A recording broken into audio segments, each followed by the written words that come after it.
Hi friends, welcome to English Study Point. Today in this lecture I am going to discuss another literary term that is Pellinode. So it's a poetic piece when the poet is saying something else which is opposite to what he said in his earlier piece. कि पेलिनोड basically क्या है, एक तरह का poetic piece है जिसमें poet क्या करता है, पोएट जो है जो भी उसका पुराना वर्क होता है, सो उस पुराने वर्क में जिस भी टॉपिक के फेवर में वो बात करता है, सो नया वर्क कंस्ट्रक्ट करने के बाद, नया लिटरेरी पीस कंस्ट्रक्ट करने के बाद उस पुराने फेवर किए गए टॉपिक को जो है नए वर्क को कंस्ट्रक्ट करने के बाद उस सेम टॉपिक के अगेंस्ट जाकर बात करता है. That is called as palinode. So जैसे मैं आपको एक एग्जांपल देती हूँ. जैसे मैं पोइट हूँ एंड मैंने जो है अपने पुराने लिटरेरी वर्क में किसी चीज़ के फेवर में बात करी है, किसी भी टॉपिक के फेवर में बात करी है. जैसे ही मैं एक नया लिटरेरी पीस कंस्ट्रक्ट करती हूँ, सो मैं जो है उस जो मैंने अपने पुराने वर्क में जिस चीज़ के बारे में फेवर में बात की थी, सो नया वर्क जब मैं कंस्ट्रक्ट करूँगी तो मैं जो है उसी सेम चीज़ को ऑपोजिट में जाकर बोलूँगी. That is called as palinode. So palinode का मैं फिर से एक्सप्लेन करना चाहूँगी. पेलिनोड क्या है कि पोएट जो है अपने अर्लियर वर्क में जिस भी चीज़ के फेवर में बोलता है, सो वो नया वर्क कंस्ट्रक्ट करने के बाद उसी चीज़ को अगेंस्ट में जाकर बोले. That is called as palinode. जैसे मैं आपको एग्जांपल देती हूँ. जैसे जॉफ्रे चॉसर ने लेजेंड ऑफ गुड वुमेन में बताया कि वो जो है रिपेंट करता है अपने नेचर के लिए कि वो जो है वुमेन के प्रति हार्श है. So he repents of being harsh to women.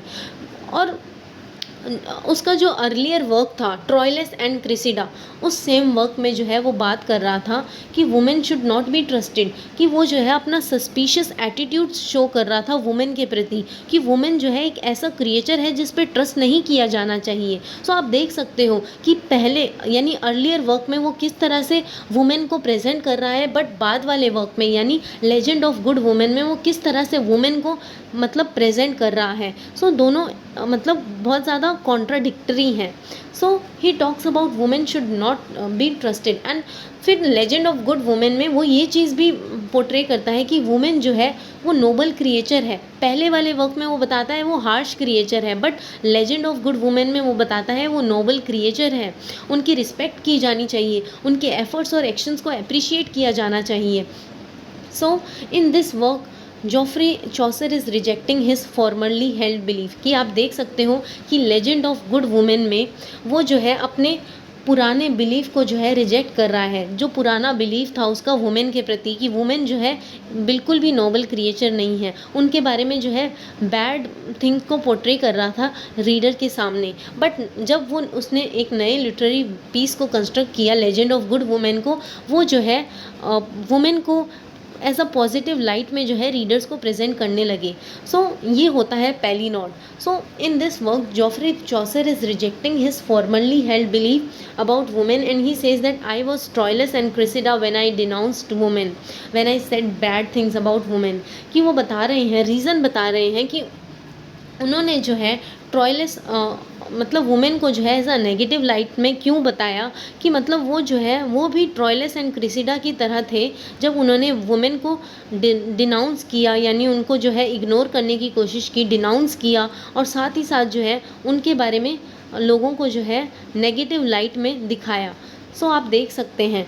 So then a poem or a poetic language in which the poet renounces.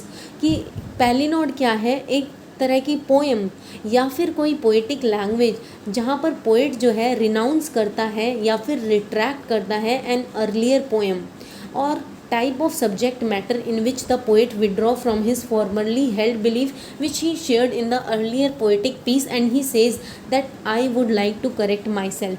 कि कहने का क्या मतलब हुआ कि पुराने अपने मतलब पोएट जो भी उसका पुराना वर्क होता है लिटरेरी वर्क, जिस भी टॉपिक के बारे में वो डिस्कस कर रहा होता है अपने पुराने वर्क में, सो उस चीज़ को वो फेवर करता है. और फेवर करने के साथ साथ जैसे ही वो एक नया लिटरेरी पीस क्रिएट करने की कोशिश करता है, सो उस अपनी पुरानी फेवर करी हुई चीज़ को वो अपोजिट में जाकर बताए, दैट इज़ कॉल्ड एज पेली नॉट। प्लीज़ रिमेंबर दिस कि जो उसका मतलब फॉर्मरली हेल्ड बिलीफ था, यानी जो उसने पुराने वर्क में जो भी उसका बिलीफ रहा, सो नए वर्क में जो है उसका वो बिलीफ जो है चेंज हो जाता है, दैट इज़ कॉल्ड एज पेली नॉट।